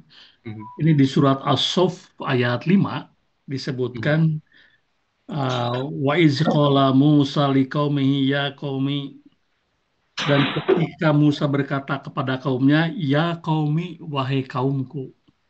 Sementara di ayat 6, wa iz qala Isa ibnu Maryam ya bani Israel. Dan ingatlah ketika Isa putra Maryam berkata, ya bani Israel. Apa diturunkan kepada kaum ya, kepada bangsa yang sama, bangsa Israel, baik Nabi Musa dan Isa. Tapi pada ayat 5-nya menggunakan Quran menggunakan kalimat Nabi Musa menyeru kaumnya, ya Bani Israel, wahai Bani Israel. Sementara Nabi Isa tidak ya Bani Israel, tidak ya kaumi, tapi ya Bani Israel. Menurut Norman Alikan ini suatu ketelitian yang luar biasa bahwa keturunan dari ayah gitu ya, dari ayah gitu. Jadi kata beliau, jadi dibantah juga oleh Robi Yahudi segala macam. Beliau mengakui ketelitian yang luar biasa. Nah, karena Nabi Isa kan nggak mungkin menyebut ya kaumi, kata dia tuh. Ini ketelitian yang sangat luar biasa. Itu aja Pak Ustadz, terima kasih. Assalamualaikum. Ya. Di surat As-Saffat ayat? As-Saff Pak Ustadz, As-Saff. Surat 61. Surat 61. As-Saff 61. Surat 61 ayat 5 dan ayat 6. Itu jadi apa ya namanya? Nah, ayat 5-nya menyebut Bani Israel oleh Nabi Musa, ya kaumi, tapi ketika Nabi Isa menyerunya, ya Bani Israel, gitu ya. Jadi ini kan ketelitian yang luar biasa ya, sampai teliti begitu. Nggak mungkin katanya Nabi Isa menyebut ya kaumi, karena keturunan itu diambil dari jalur bapak gitu kita. Kira-kira begitulah. Makasih Pak Ustadz. Ya, memang betul itu. Jadi Allah Subhanahu wa Ta'ala tadi sudah saya sampaikan menantang terhadap kita semua untuk membuktikan walau kana min indillah lawajadu fihi ikhtilafan katsira. Jadi kalau seandainya Quran bukan dari sisi Allah, maka lawajadu fihi ikhtilafan katsira, pasti kamu akan menemukan pertentangan yang banyak. Dan itu terbukti dari penggunaan bahasa, penggunaan kata di situ. Allah Subhanahu wa taala sangat teliti untuk menghindari dari kesalahan-kesalahan dalam penggunaan bahasa ini. Dan itu menjadi semakin menguatkan tentang kebenaran Al-Qur'an. Termasuk menampilkan dari ucapan-ucapan para nabi-nabi yang diutus agar tidak ada pertentangan di antara satu nabi dengan nabi-nabi yang lain. Nah, terima kasih Pak. Ini sebagai tambahan ya, sebagai tambahan informasi. Ya, boleh. Silakan yang lain barangkali mau bertanya. Putri Edi, apakah mau bertanya? Assalamualaikum Pak Her, Assalamualaikum Pak Ustadz. Silakan. Assalamualaikum.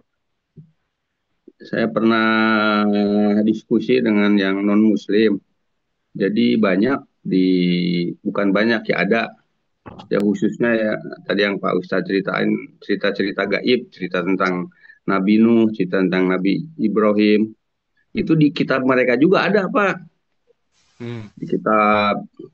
Jadi sepengetahuan Bapak, apakah jadi wahyu itu diturunkan 2 kali, wahyu jadi yang ada di kitab mereka, yang ada di Al-Quran, mungkin malahan mereka mengklaimnya katanya nyadur dari kitab mereka, klaim mereka itu Pak ya. Nah, sepengetahuan Bapak bagaimana Pak? Assalamualaikum warahmatullahi wabarakatuh.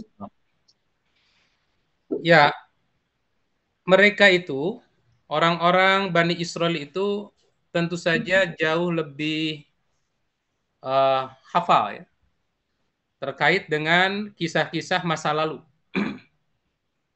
Makanya ada banyak kisah yang diangkat oleh Bani Israel, oleh Yahudi, karena itu tercatat dalam kitab-kitab yang mereka tulis secara turun-temurun, itu dijadikan konten untuk menguji kerasulan Nabi Muhammad, Pak. Jadi apa yang terjadi pada kitab-kitab masa lalu, pada peristiwa nabi-nabi masa lalu, dimuat ulang, disampaikan ulang di nabi-nabi berikutnya. Seperti kejadian Nabi Musa alaihissalam, sampai ada syariat di zaman Rasul itu, orang-orang Yahudi itu melaksanakan saum setiap tanggal 10 bulan Muharram. Ketika dikonfirmasi oleh Rasul, kalian ini saum apa? Ini syariat Nabi Musa.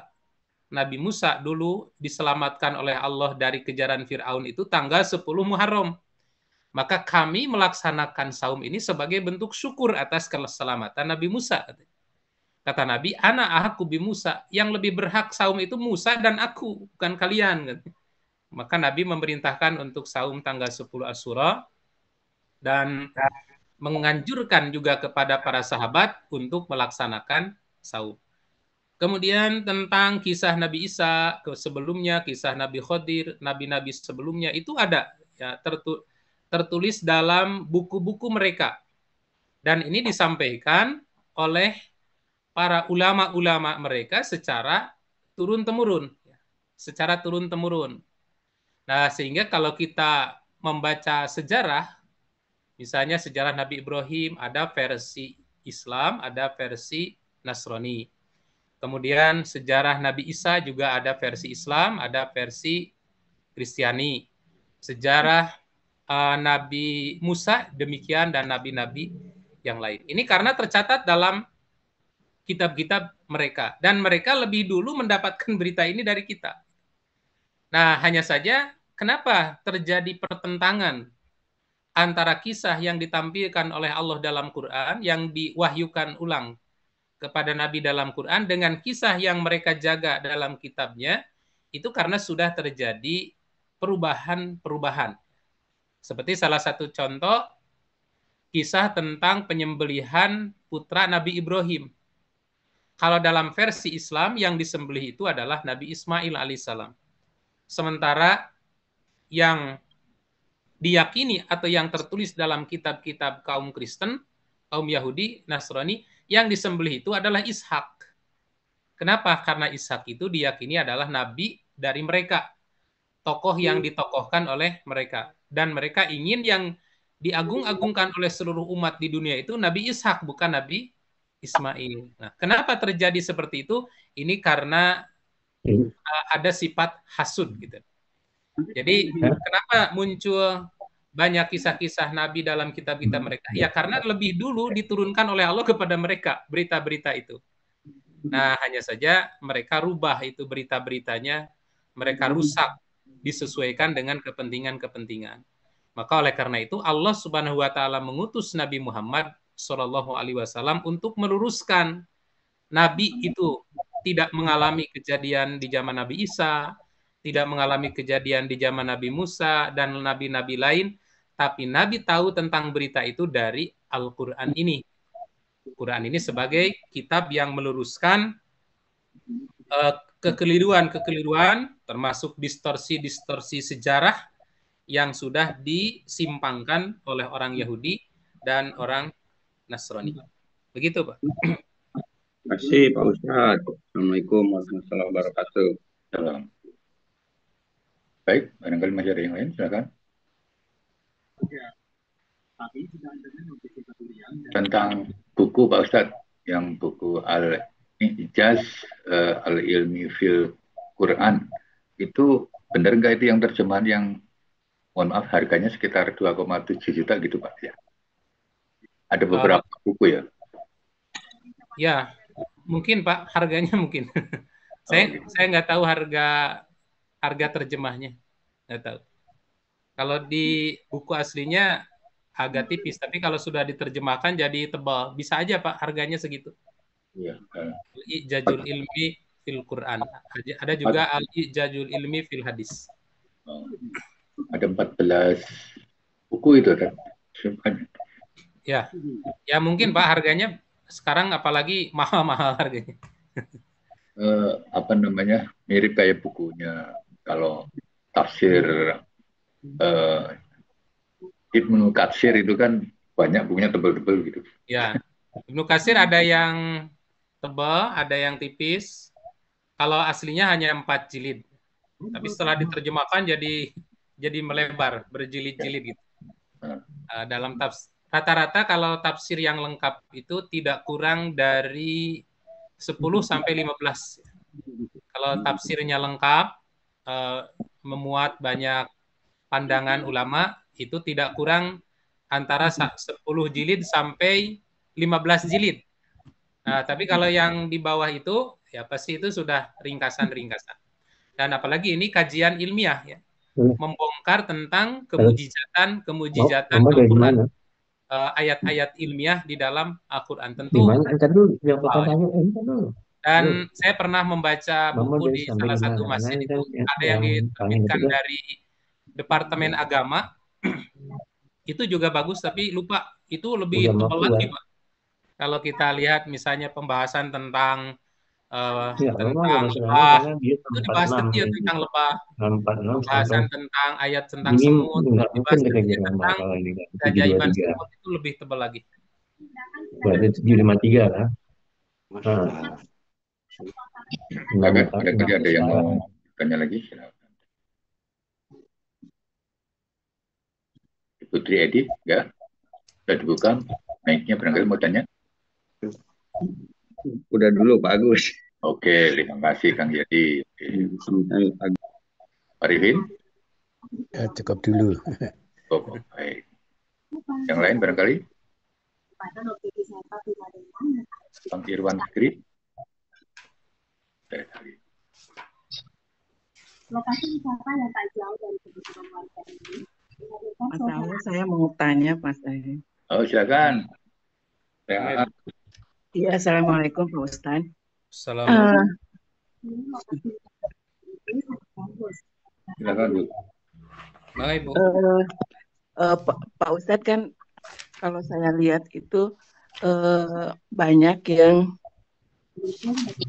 orang yang meminta air doa itu dari seperti di apa tuh, kalau gus itu loh Pak Ustadz. Ya. Nah itu tuh gimana menurut itu ininya kesarniannya gitu loh Pak Ustadz. Apakah itu dibenarkan atau gimana gitu? Karena kan memang kalau kalau ayat-ayat Al-Qur'annya sendiri kan merupakan memang keajaiban dari mujizat dari Al-Qur'an itu sendiri ya Pak Ustadz. Tapi dalam penggunaannya gitu, apakah ada golongan-golongan orang yang bisa dikategorikan sebagai penyalur penyampai atau jembatan dari Al-Qur'an itu sendiri untuk diberikan dimasukkan di dalam doa air itu kepada kita gitulah, kaum masyarakat muslim biasa gitu Pak Ustadz. Iya. Itu dia Pak Ustadz yang saya tanyakan. Terima kasih. Ya, pertama bahwa Al-Quran ini memang mengandung keberkahan yang sangat luar biasa. Tapi yang dimaksud dengan keberkahan Al-Quran itu adalah keberkahan yang bersifat ruhaniyah. Membentuk, membangun manusia itu menjadi ziyadatul khair. Kebaikannya akan semakin tinggi, semakin bertambah dari sisi ruhaniyah maupun amaliyah. Itu Inna anzalnahu Qur'anan mubarak. Kami menurunkan Al-Quran itu adalah mubarak. Kemudian yang kedua, sifat Quran itu adalah syifa, obat. Syifa.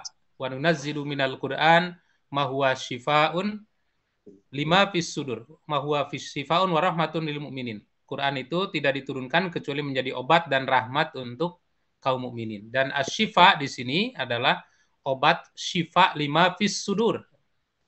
Al-Quran itu adalah obat untuk penyakit hati. Penyakit hati itu hasud, sombong, riya, sum'ah, munafik, syirik, kafir, ragu terhadap kebenaran. Nah, obatnya itu adalah Al-Quran. Jadi Quran itu adalah syifaun lima fis sudur. Obat-obat penyakit hati. Bukan obat-obat penyakit fisik. Nah, kalau kemudian zaman dulu ada para sahabat yang menggunakan Quran sebagai ruqyah, itu dalam konteks doa ya. Ruqyah di situ dalam konteks doa-doa yang masyru'. Secara definisi oleh ulama disebut ar-ruqyah ad-du'aul masyru'iyah lil marid. Ruqyah itu adalah doa yang disyariatkan untuk orang yang sedang sakit. Seperti Rasulullah pernah diruqyah oleh malaikat Jibril karena terserang karena ada yang mensihir. Maka diruqyahlah dengan surat Al-Mu'awwidat, Qul a'udzu birabbil falaq dan Qul a'udzu birabbin nas. Kemudian ada dulu seorang yang tersengat kalajengking, kemudian oleh sahabat diruqyah dengan surat Al-Mu'awwidat dan juga surat Al-Fatihah dan sampai berhasil sembuh. Kenapa? Karena di 3 surat itu mengandung doa. Dalam Al-Fatihah ada doa ya. Ihdinas siratal mustaqim, iyyaka na'budu wa iyyaka nasta'in, hanya kepadamu aku menyembah, hanya kepadamu aku minta tolong. Nah, di situ permohonan doa itu. Minta pertolongan Allah itu berarti doa ya dalam hal apapun. Kemudian di surat Falaq Binas apalagi lengkap sekali, termasuk di situ meminta perlindungan dari kejahatan jin, dari kejahatan manusia, dari kejahatan makhluk-makhluk yang diciptakan oleh Allah. Maka 3 ayat ini dikenal oleh para ulama dengan ayatul ruqyah. Nah, sementara menggunakan ayat-ayat lain dibacakan untuk tujuan tertentu, ini bukan doa berarti. Misalnya Al-Baqarah dibacakan dengan tujuan meruqyah, ini maknanya sudah tiwalah, memantrakan Quran, membaca ayat yang sebenarnya tidak ada hubungan dengan peristiwa ya, tidak ada mengandung doanya di situ, tapi membacakan ayat untuk sebagai mantra. Nah, orang-orang yang biasanya meminta air doa itu tujuannya tawasul. Jadi tawasul membuat pelantara melalui orang-orang soleh. Nah, maka karena orang solehnya ini jauh atau mungkin itu sebuah metode, maka digunakanlah air ya. Airnya bisa air biasa, ada air aqua, ada air jam-jam, ada air yang macam-macam lah airnya. Itu sebagai media untuk menyampaikan doa itu. Nah, sebenarnya kalau kita lihat secara historis, ini ada pengaruhnya dari keyakinan jahiliyah. Seperti tadi kita baca sebagian hadis, Al-Walid bin Mughirah berkali-kali mengucapkan demi Allah, demi Allah, demi Allah. Tapi dia menentang Al-Quran. Dia menentang Rasul. Padahal dari ucapannya menyebut demi Allah Quran itu sangat indah. Demi Allah Quran itu tidak ada yang lebih tinggi dari Quran. Nah, ini menunjukkan bahwa orang zaman jahiliyah itu percaya juga kepada Allah. Tapi kenapa mereka disebut musyrik? Karena percaya terhadap benda, terhadap batu, terhadap kayu, terhadap pohon, termasuk ke air. Kenapa? Karena mereka meyakini air itu adalah makhluk suci yang tidak pernah berdosa. Sehingga kalau kita berdoa menggunakan media itu, akan segera sampai kepada Allah katanya. Akan segera sampai ke Allah. Karena mereka makhluk-makhluk suci yang tidak berdosa. Nah, sekaranglah kemudian diamalkan oleh sebagian orang, ada yang jualan air doa. Sampai waktu hari Ahad kemarin saya ngobrol dengan salah satu jamaah. Jadi ada seorang habib yang katanya menawarkan air doa. Dia datang ke seorang habib, kebetulan punya pasien di rumah sakit yang sudah di ICU. Lalu datang ke seorang habib, meminta air doa. Dan si habib itu menguangkan untuk maharnya, kalau si air ini yang 2 liter aqua besar itu dibacakan, didoakan oleh murid-muridnya, maka harganya 5 juta katanya. Tetapi kalau dibacakan langsung oleh habib, itu harganya 8 juta. Dan dia memberi 2 botol, 16 juta.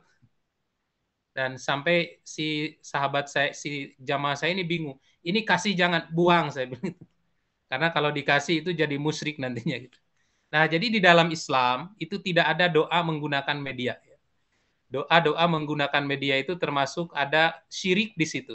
Kita berdoa itu langsung saja kepada Allah. Langsung kepada Allah. Dan kalau kita datang ke seorang ulama, bukan meminta air doa, tapi minta didoakan langsung. Seperti hanya Rasulullah dulu didatangi oleh banyak sahabat, ada yang pesakit, minta didoakan ke Rasulullah, langsung didoakan. Ada yang ingin lancar usahanya, datang ke Rasulullah supaya didoakan. Ada yang minta hujan, datang ke Rasulullah supaya Rasul langsung berdoa kepada Allah. Jadi dalam pandangan syariat sebenarnya berdoa dengan menggunakan media itu termasuk perbuatan syirik. Dan pada dasarnya di dalam Islam itu tidak ada manfaat keturunan itu, Bu. Tidak ada manfaat keturunan itu. Dalam Quran juga disebut pada hari kiamat fala ansaba bainakum. Di hari kiamat itu tidak ada nasab di antara kamu. Orang yang paling mulia di sisi Allah adalah orang yang paling bertakwa. Oleh karena itu Nabi pernah mengingatkan kepada para sahabat, bersungguh-sungguhlah kalian beribadah. Bahkan mengingatkan kepada keluarganya sendiri, bersungguh-sungguhlah beribadah. Jaga diri kamu dari azab Allah, karena nasabmu tidak akan menyelamatkan kamu. Jadi nggak ada dalam syariat bahwa yang mengklaim hari ini keturunan Nabi, kemudian otomatis ya, mendapatkan warisan keberkahan seperti yang diberikan Allah kepada Nabi Muhammad SAW. Itu tidak ada. Bahkan Nabi sendiri mengingatkan kepada putrinya sendiri Fatimah, wahai Fatimah, silahkan Anda kamu minta ke bapak, ke abah, apapun yang kamu minta akan dikasih. Tetapi ingat, bapak tidak dapat menjagamu dari azab Allah. Nah, artinya berkahan Rasulullah itu tidak dapat diwariskan secara serta-merta terhadap duriatnya. Bagaimana kita cara mendapatkan keberkahan Rasul? Caranya adalah dengan mengikuti sunnah-sunnah Rasulullah. Jadi kita pun walaupun kita tidak tahu jalurnya dari siapa, kita akan mendapatkan keberkahan Rasulullah apabila kita mengikuti sunnah-sunnah beliau. Begitu, Ibu. Atur nuhun pisan Pak Ustadz. Ya, sami-sami. Ya, masih ada waktu, silakan. Barangkali ada yang mau bertanya lagi, ya. Sekitar 5 menit. Enggak. Ya, untuk yang 5 menit terakhir ini boleh materi apa saja, di luar konteks juga nggak apa-apa Pak Ustadz ya, supaya lebih luas. Ya, Mak.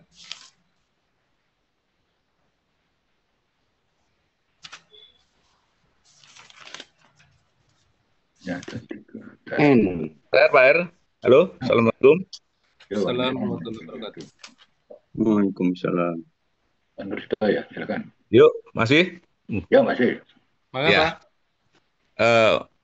Pak. Pak Ustadz, ini saya mau nanya ya. Mungkin kalau kita lihat sekarang fenomena barangkali itu di beberapa media sosial, mungkin juga termasuk yang sekelasnya Ustadz Numan Ali seperti tadi, itu ada yang menemukan tanda kutip ya, itu mukjizat numerik.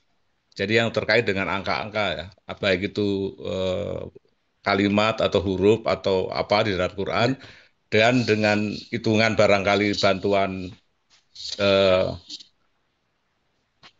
program yang sederhana itu bisa ditemukan, misalnya jumlah kata hari di dalam Quran, kemudian jumlah malam, kemudian jumlah kata-kata tertentu, huruf apa. Nah, bagaimana sikap kita terhadap semacam statement seperti itu, bahwa setelah ditemukan seperti itu termasuk mukjizat? Apakah kita mempercayai hal itu sebagai mukjizat atau hanya sekedar otak-atik orang saja gitu? Karena orang-orang yang numerologi itu kemungkinan mereka juga memiliki mungkin beberapa aturan ya, yang membuat mereka juga takjub. Nah, kenapa surat-surat seperti ini kok bisa muncul dengan angka padahal pada saat dulu Quran diturunkan kan belum ada nomor dan lain-lain ya. Artinya surat itu belum diberi nomor, belum diberi urutan dan lain-lain itu.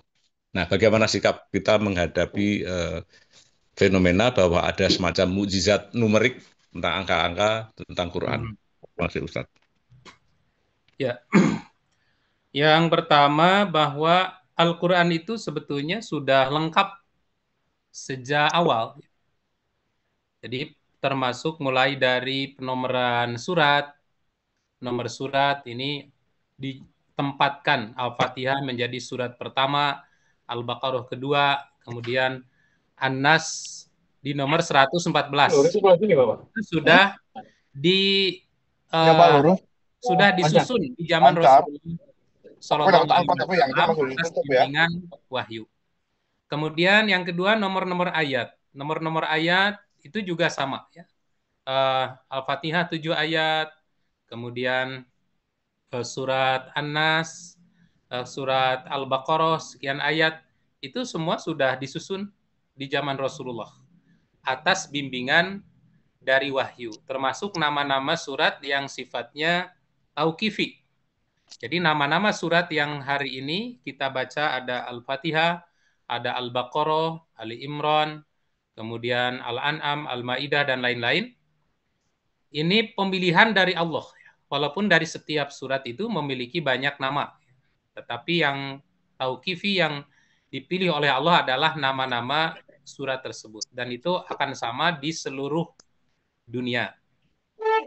Nah, kemudian di kemudian hari ada orang-orang yang mencoba untuk menggali seperti misalnya rahasia penggunaan angka 7 gitu. Penggunaan angka 7. Kenapa Allah itu menyebut 7 langit, 7 bumi, dan banyak 7 lain. Kemudian penggunaan angka 9, angka 19, angka 9, kemudian penggunaan angka 40 misalnya gitu. Nah, sekarang itu banyak dikaji oleh orang-orang menggali apa rahasianya. Nah, tentu kita sikapnya la tusaddiquhu jami'an wa la tukadzibuh. Karena itu tidak ada sumber, tidak ada cara metode yang seperti itu untuk memahami maksud penggunaan nomor-nomor. Di dalam bimbingan Quran dan hadis tidak ada bimbingan untuk memahami hikmah-hikmah penggunaan nama nomor-nomor, yaitu la tukadzibuhu wa la tusaddiquhu, la tukadzibuhu jami'an wa la tusaddiquhu jami'an. Jadi tidak dibenarkan semua, tidak didustakan semua. Kita bisa membenarkan analisis mukjizat numerik itu kalau memang ada penjelasan dari Rasulullah Shallallahu Alaihi Wasallam. Nah, kalau tidak ada penjelasan dari Rasulullah, ya anggap saja itu sebagai sebuah pengembangan ya, selama itu tidak kemudian akhirnya menyalahkan Al-Quran. Itu hal-hal itu dilakukan untuk semakin menggali kedalaman dan keistimewaan. Itu anggap saja sebagai bentuk pendalaman dan keistimewaan Al-Quran. Tetapi secara khusus penggunaan nomor-nomor ini kalau kita membaca dari hasil kajian para ulama itu sebagai ujian katanya. Jadi kenapa? Seperti misalnya gini, di surat Al-Muddatsir itu disebutkan penjaga kunci jahanam itu ada 19. Kan ini ditanyakan oleh orang kafir, Muhammad, ya Muhammad, berapa orang yang menjaga kunci jahanam? Kata Nabi 19. Akhirnya mereka bertanya, kenapa 19? Kenapa tidak 20 atau 18? Nah, kata para ulama tafsir, angka-angka yang tertulis dalam Quran itu adalah sebagai ujian untuk kita. Ya kita cukup percaya saja. Dan Allah berkehendak untuk memilih angka-angka tersebut, termasuk jumlah penjaga jahanam, jumlah pemegang aras, kemudian jumlah-jumlah ayat-ayat di dalam Al-Quran, itu adalah sebagai ujian untuk kita. Jadi kita cukup mengimani. Kalau kemudian ada yang mencoba menganalisis hikmah-hikmahnya, nah hikmah itu tidak ada secara eksplisit, secara langsung dibimbingkan oleh Rasulullah Shallallahu Alaihi Wasallam. Tapi sepanjang yang tujuannya untuk mengagumi keindahan Al-Quran, itu boleh-boleh saja. Nah, hanya saja ya kita cukup saja sampai di situ. Ya.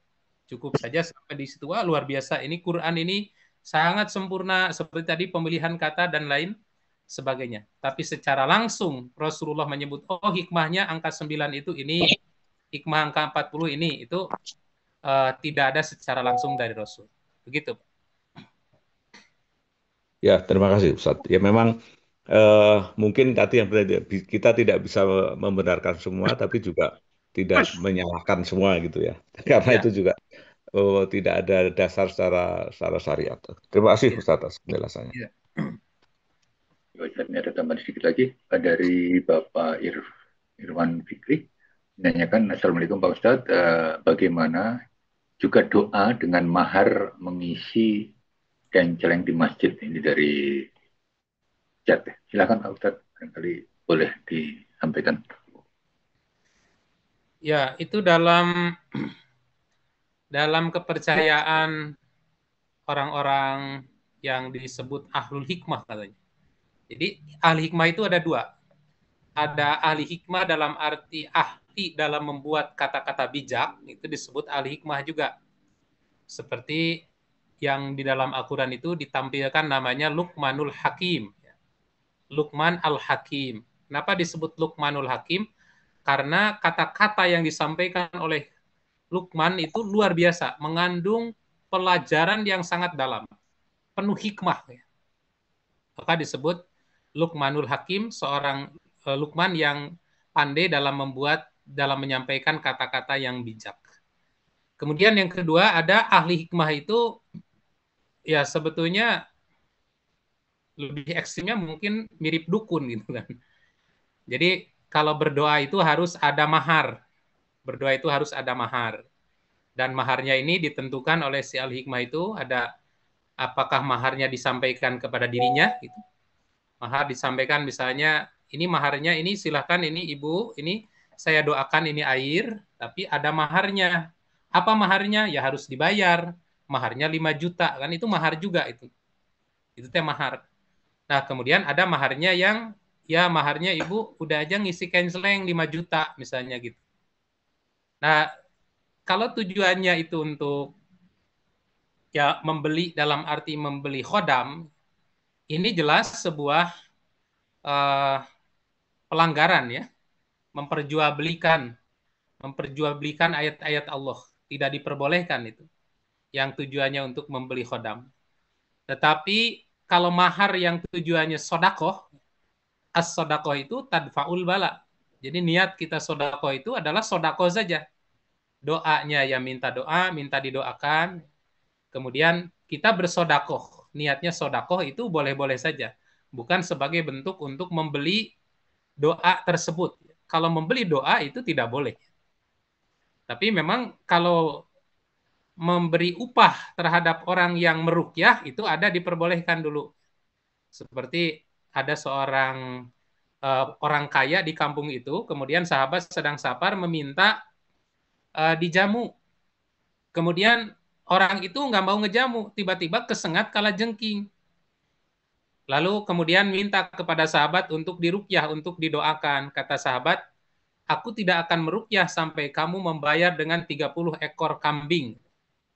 Lalu kemudian akhirnya diberi 30 ekor kambing dan baru mau meruqyah, mendoakan orang itu. Nah, pulang ke Rasulullah, pulang ke Madinah, membawa kambing itu, pada nggak berani ngambil.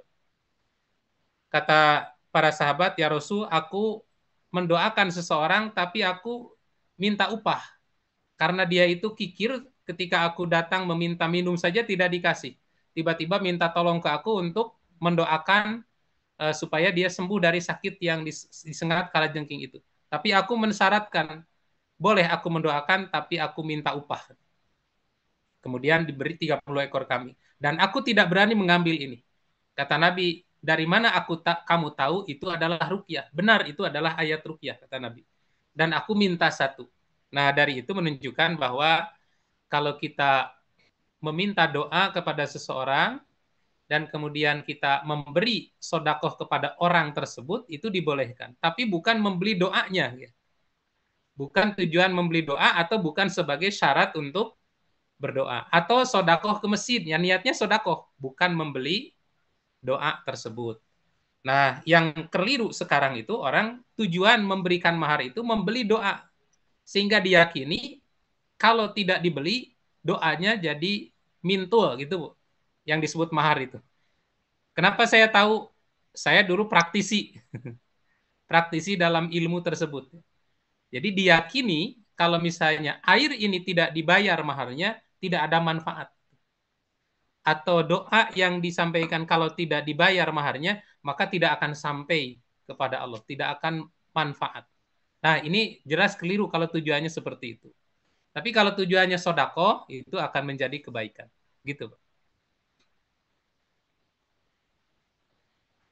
Kalau merubah tujuan, Pak Ustadz, kan mungkin semula seseorang tidak tahu tujuannya. Kemudian setelah mendapatkan ilmunya, oh ternyata itu nggak boleh misalnya. Terus kemudian dia merubah niat walaupun tidak mengulang lah gitu. Itu bagaimana Pak Ustadz? Jadi merubah niat dari apa yang sudah dilaksanakan karena sebelumnya tidak paham gitu ya. Kemudian paham, akhirnya niatnya dirubah. Itu bagaimana Pak Ustadz? Niatnya dirubah. Ya, tapi kan itu sudah terjadi. Ya, sudah terjadi memang. Bagaimana Pak? Ya, mudah-mudahan bisa. Mudah-mudahan Allah bisa memaafkan.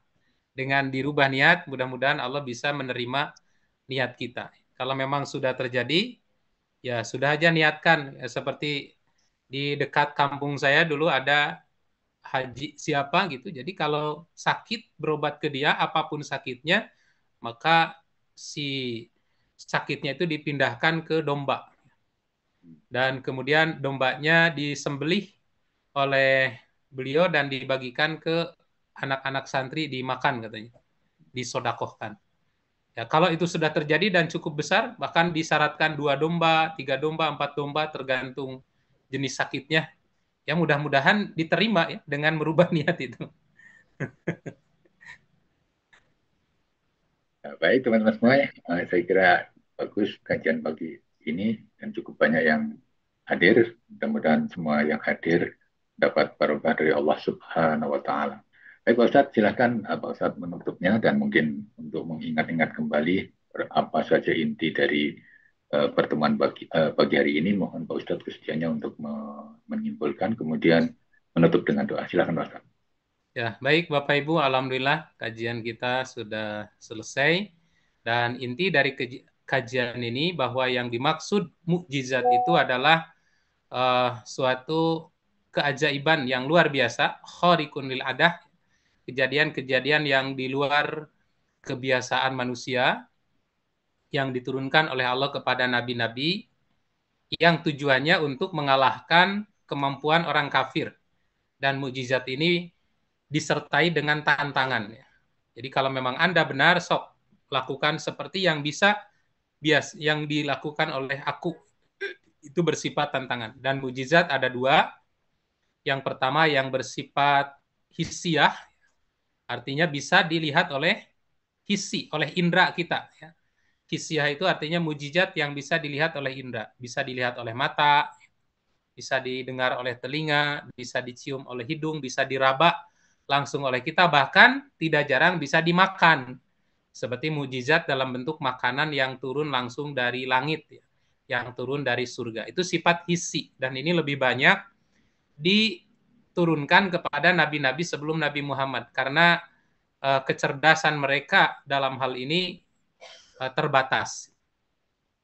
Nah, kemudian yang kedua akliyah, mukjizat yang bersifat akal, kecerdasan.